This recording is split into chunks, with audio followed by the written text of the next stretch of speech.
In our countdown to Copenhagen this morning, world climate talks are wrapping up right now in Barcelona. After 5 days of talks by negotiators from more than 180 nations, those talks seem to have led to an even stronger stalemate than had already existed. Clean Sky's Susan McGinnis joins us now live from Barcelona with the very latest, leading our team coverage there from the talks. Susan, let's start with the announcement by the major parties right now. What are you hearing from all of the negotiators as we're wrapping up this week-long conference? Hi, good morning, Tyler. Good afternoon from Barcelona. Yeah, we just came out of several different events with the major negotiators there making their announcements for the day. Now, when the day first started here in Barcelona, there was a huge tone of pessimism. There was a definite word came down that a climate deal by Copenhagen is not going to be possible. So that was what we were going on this morning. When these announcements started to come out this afternoon here in Barcelona, we started to get more of a mixed view, and some optimism does prevail by a lot of the negotiators here who have been doing these talks here in Barcelona at the FIRA Center.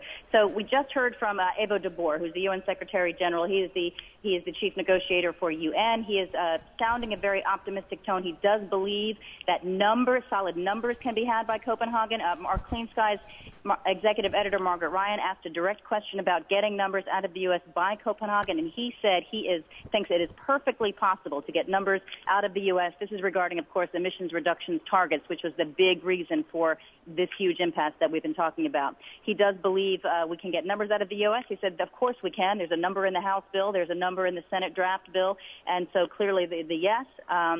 But, of course, as we know, the problem is that legislation certainly is not passed.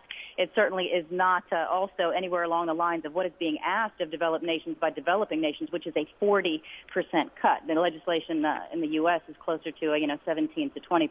So Yvo de Boer is sounding more optimistic, Tyler, and we've been hearing from mixed reviews from lots of the different negotiators here. Let's get back to the action in the Senate yesterday, Susan. It sounds like the ripple effect is taking place even there in Barcelona. Even though this is just one of potentially 6 committees, we're talking about the Environment Committee in the Senate that could address climate legislation. It sounds like this is striking a positive chord there, even all the way across the Atlantic Ocean. Well, Jonathan Pershing is certainly trying to bring that positive note here. He is speaking as we speak right now. He is, of course, the head of the U.S. delegation, a deputy special envoy on climate change. And his big talk today is all about the U.S. legislation. Of course, it has not been passed yet, but he keeps talking about, if passed, what it would do. Because people are looking at the developed nations here, like the Group of 77, and saying, we need more from the U.S. We need more from the developed nations. They want a 40% cut in emissions on the part of the developed nations, and they want to the tune of 1.5% of GDP to be transferred to the developing nations to help them with climate change, their efforts towards adaptation and mitigation. So Jonathan Pershing is sitting here right now talking about the U.S. committing to doing its share. The U.S. delegation keeps repeating significant work needs to be done. The U.S. is committing to doing its share, but it definitely wants action on all parts, from developing nations and developed nations. So that's one of the big parts of Jonathan Pershing. But yeah, Tyler, he is talking a lot about the U.S. legislation and what it would do if passed. Susan, rather than lining this up as the U.S. versus the rest of the world, it sounds like throughout most of the week there in Barcelona, the real divide has been, in very stark terms, poor nations versus rich nations. Are those fissures still very apparent here at the end of the week?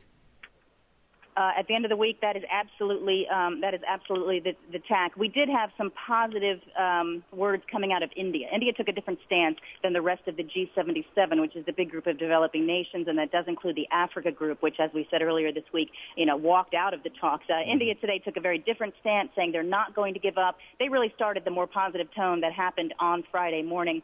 They also, though, are asking for this 40% emissions cuts by developed nations.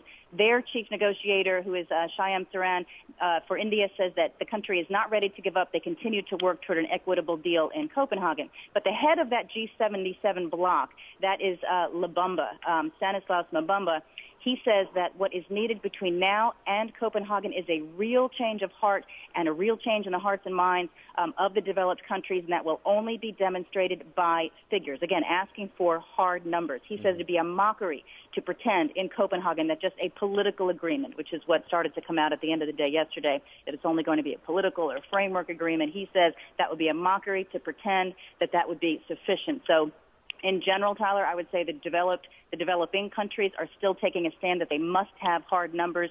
And yeah, you're right. That is certainly the big divide that remains here as we wrap up in Barcelona, if not that it has grown even larger.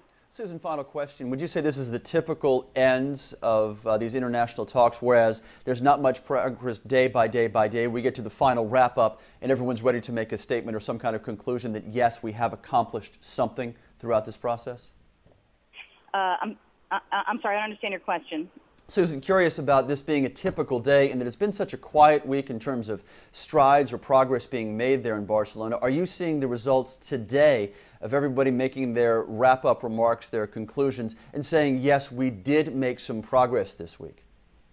I think so. I think we are seeing that. And again, you're getting broad brushes when you get these final press conferences because they're making larger statements. But you can see that a lot of work was done. And one thing that you can really see on these guys, on a lot of these negotiators, is the real fatigue and frustration of this week. I mean, a lot of these negotiators have been at this, the overall effort for 10 and 20 years. And I mean, at no point in their lifetime has anything come to the pinnacle that it has come right now. You can see the fatigue. You can see the work that they've done. And in their words, they're making broad brush statements. They're talking about general optimism and pessimism. But I would say, yes, you can see that a lot of work has been done. And don't forget, there are a lot of talks that are going to go on between now and Copenhagen. There's another G20 meeting. There's going to be another meeting of the Major Economies Forum. There's going to be bilateral talks with the U.S. and China.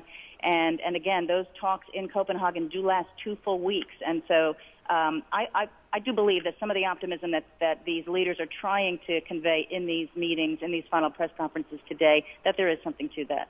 Susan McGinnis leading our team coverage for Clean Skies News in Barcelona. Susan, we'll talk to you later this afternoon. All right. All Thanks, right. Tyler.